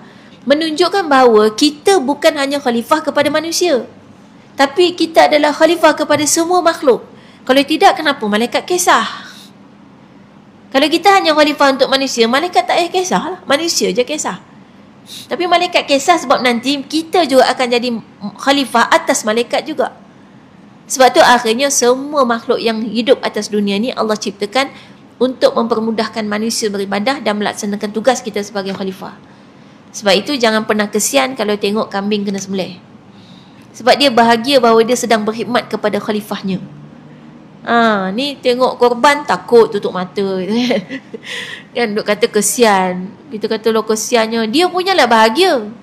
Walaupun dia mek tu kan, dia bahagia. Kita je tak faham. Kita kata lo, tapi dia nak cabut lari. Itu fitrah dia. Tak ada lah fitrah mana-mana makhluk pun nampak kata dia akan dibunuh tiba-tiba suar muka. Itu orang stres. Kambing tak stres. Jadi dia nak larikan diri, itu fitrah. Kan? Lipas, siapa pernah nak semua lipas, tiba-tiba lipas kata, oh nak bunuh aku ya, sila. Dia lari juga kan, fitrah dia. Kan? Jadi maknanya tu, itu konteks ni. Raya korban ni tak mau no. Siapa buat korban patut tak mau tengok binatang korban sebab kesian. Ataupun tak makan binatang korban tu sebab kesian. Oh, itu rugi besar. Binatang korban ni dia ada berkat kan. Kena makan. Kan? Jadi kita faham semua makhluk kat dunia ni memang Allah ciptakan untuk manusia. Semuanya untuk berkhidmat kepada manusia. Okay? Kalau jin pula, dia lebih suka dipimpin oleh manusia. Sebab Nabi dan Rasul kepada jin juga manusia. Jadi Nabi dan Rasul yang untuk kita, yang kita tahu 25 Rasul tu, itu juga diutus kepada jin. Dan Quran juga untuk jin dan manusia. Ada surah jin dalam Quran, ada surah manusia dalam Quran. Surah jin namanya surah Al-Jin, surah manusia namanya Al-Insan, dan juga An-Nas. Jadi kita ni sebenarnya sama-sama makhluk yang duduk atas dunia. Dan sama-sama ada tanggungjawab. Sama-sama nanti akan masuk syurga neraka, jin dan manusia. Kalau kita faham level ni, dia tak boleh mudaratkan kita teruk sangat. Yang jadi teruk sangat tu pasal kita percaya dia kuat. Kita pun jadi lemah auto. Bila kita percaya orang tu kuat, kita takut.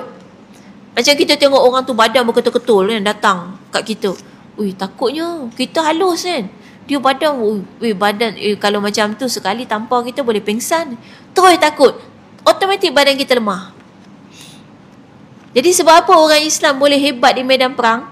Walaupun tengok badan orang kafir kadang-kadang sasa besar kan. Orang Islam kadang-kadang macam dalam setengah perang Khaybar contoh kan. Kalau dah tak makan memang tak gemuk lah dia.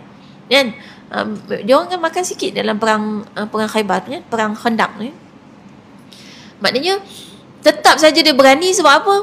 Sebab dia tak tengok fizikal. Sebab apa dia jadi menang? Sebab dia bersandar kepada kekuatan yang maha agung Allah SWT. Jadi dia tengok depan mata dia macam tu pun dia tak berasa takut. Sebab itu manusia. Semua manusia. Jadi perasaan berani tu membuatkan akhirnya dia jadi kuat secara automatik. Tapi itu kan tahap yang kan kita kena tindih pun, kita tak adalah kata jin tindih kita, lepas tu susah hati.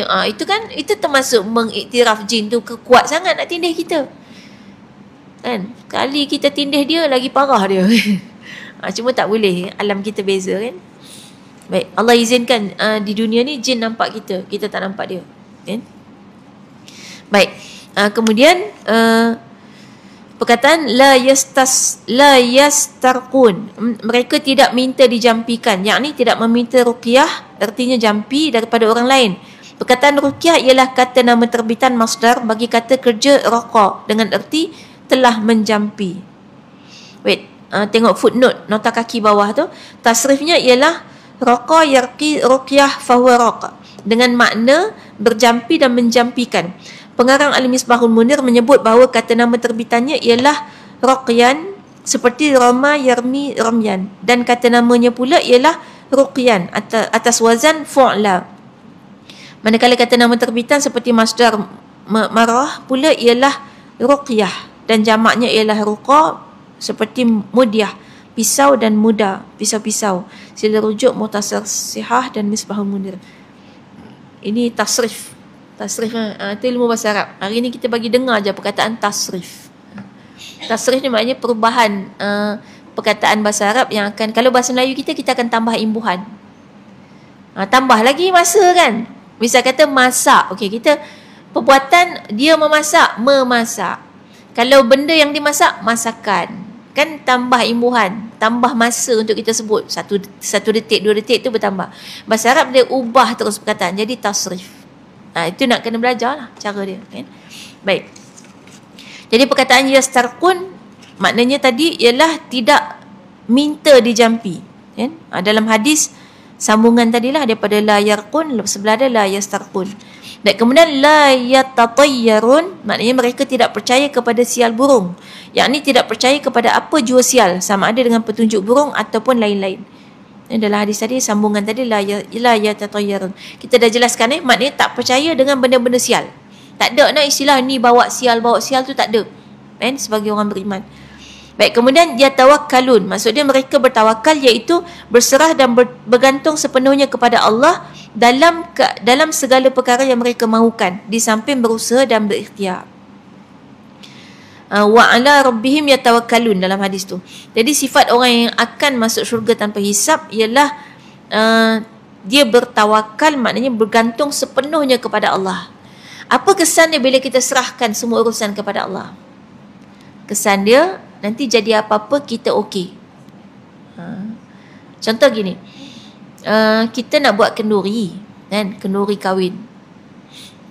Lepas tu kesyukuranlah kahwin, ataupun nak buat majlis buka puasa contoh kan. Kita nak buat majlis buka puasa, kita usahakan nak buat yang terbaik kan, nak sewa kemah ke, kalau nak buat majlis besar sikit, nak order makanan semua, kita dah usaha yang terbaik kan. Kemudian kita doa minta pada Allah supaya Allah bagi keberkatan, Allah mudahkan urusan. Lepas tu tawakal, serah pada Allah. Lepas tu nak jadi macam mana dengan majlis kita, itu kerja Allah dah, kita dah usaha dah. Baik, andai kata majlis berjalan lancar, okey, tak ada masalah. Tapi andai kata tiba-tiba angin ribut, taufan, tercabut semua kemah kita, lepas tu makanan tak sampai kan, kita order makanan tak sampai, sampai-sampai dah basi, maka kita okey sebab tadi kita dah serah ke Allah kan. Dan Allah takdirkan macam tu jadinya, kita dah usaha yang terbaik. Walaupun lepas tu orang kutuk, orang marah kita, orang nak kata apa, kita okey sebab kita tawakal. Punca kita jadi stres, jadi tertekan, jadi macam oi kenapa, jadi cemas, jadi sebab dia tak tawakal. Kita tak serah ke Allah. Kita ingat kita dah buat yang terbaik dah, kira okey dah ni. Tiba-tiba jadi satu yang tak kena, kita jadi masalah. Itu tawakal. Baik, pengajaran hadis kita dah cerita tadi, tapi kita bacalah sikit kelebihan darjat. Yang pertama, kelebihan darjat Nabi Muhammad SAW, di mana umat-umat para Nabi dipamerkan kepada baginda sama ada melalui mimpi, dan mimpi Nabi adalah benar atau dalam keadaan jaga, iaitu tidak tidur pada malam Isra atau lainnya. Allah berhak mengkhususkan Nabi-Nya dengan apa sahaja yang dia kehendaki. Ini keistimewaan Nabi Nabi Muhammad SAW mendapatkan gambaran tentang umat baginda sama ada dalam mimpi ataupun secara sedar ataupun dalam Isra Mi'raj. Jadi Nabi dah tahu apa yang akan berlaku kepada kita sekarang.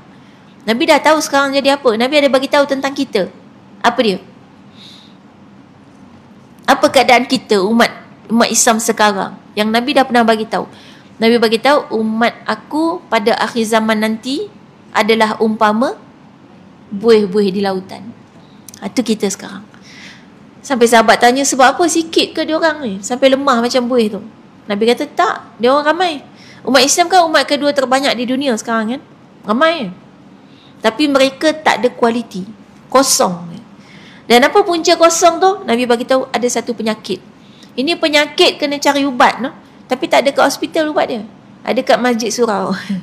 Kan? Penyakitnya namanya al-wahnu. Bukan wabak tapi wahan. Wahnu tu adalah penyakit takut mati, cintakan dunia dan takut dengan kematian, atau perkataan sebenar karahiyatul maut. Hubbud dunya wa karahiyatul maut, maknanya cintakan dunia dan benci dengan kematian. Tak mau mati, kalau boleh nak dunia, nak hidup je sampai bila-bila.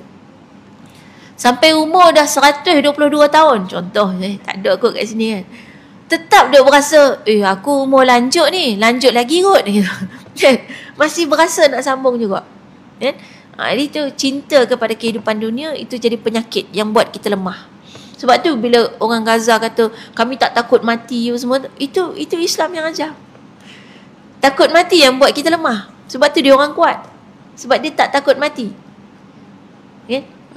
Kita tahu kehebatan tentera Islam dari dulu adalah ketika mana kita masuk ke medan perang dalam keadaan kita cintakan kematian. Kita rindukan kematian. Kematian yang baik. Sedangkan kelemahan musuh yang paling besar adalah mereka takut mati. Sebab itu di medan perang nanti orang yang cintakan dengan kematian tu berlumba-lumba nak pergi berserang. Kan dalam perang tu. Sebab nanti kalau mati syahid. Itu yang kita nak sangat tu. Sedangkan musuh takut mati. Bila tengok serang ramai sangat, ini bakal kalah, cabut lari dia. Orang Islam tak ada cabut lari sebab cabut lari dari medan perang termasuk dosa besar. Jadi tak ada ceritanya orang Islam dah masuk medan perang balik. Kecuali dia dalam keadaan retreat, maknanya dalam keadaan kita kata nak datang semula dengan kekuatan yang baru gitu kan. Bukan cabut lari dah. Tapi orang kafir cabut lari. Tentera IDF kan pakai pampers. Ada yang sampai tak dibenarkan cabut lari, diikat kaki dia supaya dia tak lari.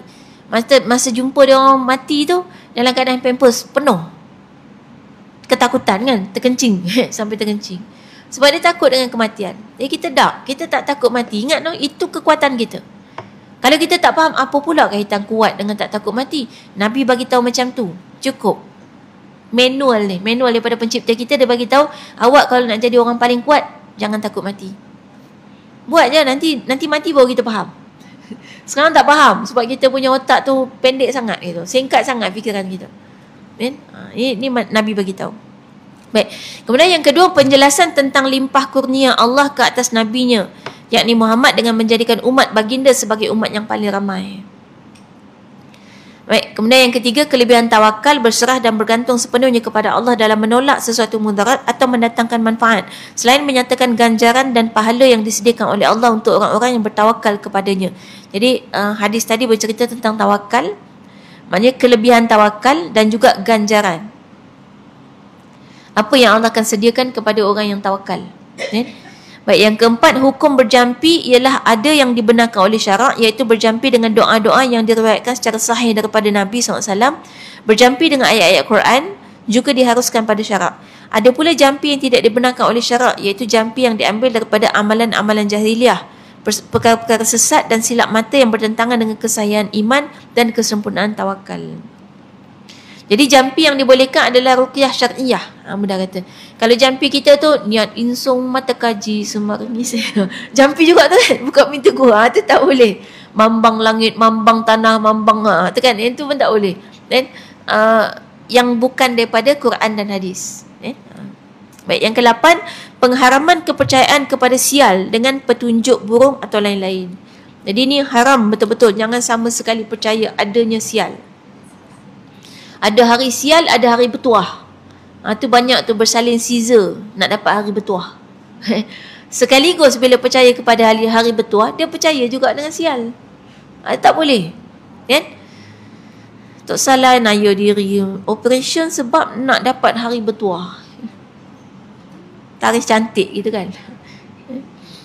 Tu Allah tanya pasal apa buat gitu. Boleh jawab tak kenapa? Jawapan dia nafsu kan? Jawapan yang berdasarkan nafsu semua akan buat kita menyesal ke akhirat. Baik, insyaAllah sampai situ. Ada lagi bulan ni kita sekali lagi insyaAllah mudah-mudahan ada manfaat untuk kita dalam bulan Ramadan ni. Hari ni maknanya kita ambil faedah untuk kita amalkan pada hari ni. Paling kurang ada konsep tawakal, sabar dan redha. Tu bulan puasa ni dia sangatlah ni kan. Sabar, lapar sabar gitu. Jangan marah-marah. Kan? Lagi lapar semua benda kita marah. Makin lapar nanti. Kan? Ataupun lapar tak sabar kan maknanya melanggar hukum syariat, buat satu yang tidak sesuai dengan syariat. Sebab lapar sangat pergi bazar Ramadan, habis kita borong. Balik makan tak habis. Tu termasuk tu. Tak sabar tu nama dia. Walaupun senyum je beli makanan semua tu senyum je. Tapi tu nama dia tak sabar. InsyaAllah sekadar tu. Wallahu a'lam. Aku qali hadza wa astaghfirullah li wa lakum. Wassalamualaikum warahmatullahi wabarakatuh. Kita tutup dengan tasbih kafarah dan suratul Asr.